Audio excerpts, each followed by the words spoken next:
आग लगी आकाश में झरझर गिरे अंगार, संत ना होते जगत में तो जल मरता संसार। भारत की आत्मा को जगाने हैं तो अध्यात्म ज्ञान का प्रचार करना होगा। जी हाँ दोस्तों, सद्भावना सम्मेलन पठानकोट पंजाब के 2 दिवसीय कार्यक्रम में माननीय श्री सतपाल महाराज जी ने कहा कि पानी किसी भी नदी का ले लो, उसका वैज्ञानिक सूत्र एक ही है, H2O, अर्थात 2 परमाणु हाइड्रोजन और 1 परमाणु ऑक्सीजन मिलकर पानी का एक अणु बनता है।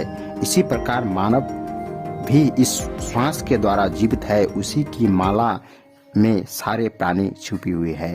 अतः उस ऐश्वर्य धागे को समझना ही मानव धर्म है, जो अलग अलग फूलों को आपस में पिरोकर माला बनाता है। इसलिए हमारे संतों ने कहा है कि जात पात पूछे न कोई, हरि को भजे सो हरि का होई। श्री सद्गुरुदेव महाराज जी ने सम्मेलन के दूसरे दिन गणमान्य जनों, जिज्ञासुओं, विशाल संख्या में भक्त समुदाय को संबोधित करते हुए गीता, रामायण, गुरु ग्रंथ साहिब, बाइबल, कुरान आदि धर्म ग्रंथों के सार तत्व परमात्मा के अविनाशी नाम की चर्चा कर रहे थे। प्रिय सज्जन वृंद, आदरणीय श्री महाराज जी ने कहा, सीता जी के समक्ष रावण जब प्रभु श्री राम का रूप धारण कर गया तो राम की शक्ति के प्रभाव से उसे हर नारी मातृशक्ति के रूप में दिखने लगी।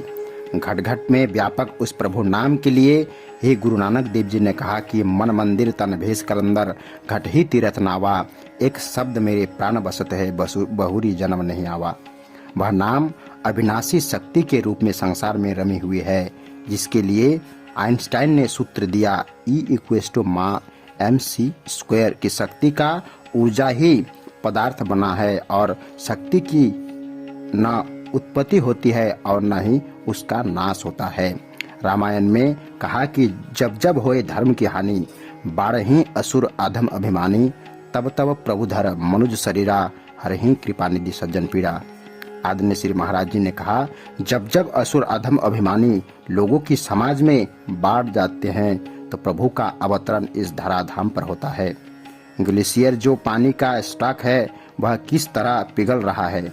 लड़ाई के लिए देश किस तरह मिसाइल और न्यूक्लियर वार हेड तैयार कर जा रहे हैं, जिसके विनाशकारी क्षमता को सामान्य व्यक्ति नहीं जानता। प्रभु राम ने सबरी के जूठे बैर खाए और उसके जाति को नहीं देखा, बल्कि नवधा भक्ति का उपदेश देकर उसे कृतार्थ किया। हमारे संत महापुरुषों ने मानव जाति की खुशहाली के लिए ही ईश्वर के सर्वव्यापक नाम का प्रचार किया, जिसके लिए गुरु नानक देव जी ने कहा कि एक ओंकार सतकर्ता पुरख निर्भय निर्वेरु अर्जुनी शंभो सदगुरु प्रसादी। प्रिय साथियों, आदरणीय श्री महाराज जी ने कहा, मानव के चारित्रिक पतन पर चिंता व्यक्त करते हुए श्री महाराज जी ने कहा, इतने कॉलेज यूनिवर्सिटी खुलते जा रहे हैं, पर क्या कारण है कि आज हम कोई विवेकानंद नहीं बना पा रहे हैं, कोई महाराणा प्रताप या झांसी की रानी निर्माण नहीं कर पा रहे हैं, क्योंकि हमने अध्यात्म को भुला दिया है। भारत की आत्मा को जगाने के लिए आज हम सबको अध्यात्म को जानकर उसके ज्ञान का प्रचार प्रसार करना होगा। जी हाँ दोस्तों, आपको अवगत हो कि पठानकोट में 2 दिवसीय विशाल सद्भावना सम्मेलन का आयोजन किया गया था। व्हाइट पर्ल पैलेस, सामने गोपाल धाम गौशाला, सर्कुलर रोड, खानपुर चौक, पठानकोट में 7 व 8 दिसंबर 2024 को, जिसमें परम पूज्य श्री महाराज जी एवं सभी दिव्य विभूति एवं देश विदेशों से पधारे हुए संत महात्मा अपने यशस्वी विचार रखे थे।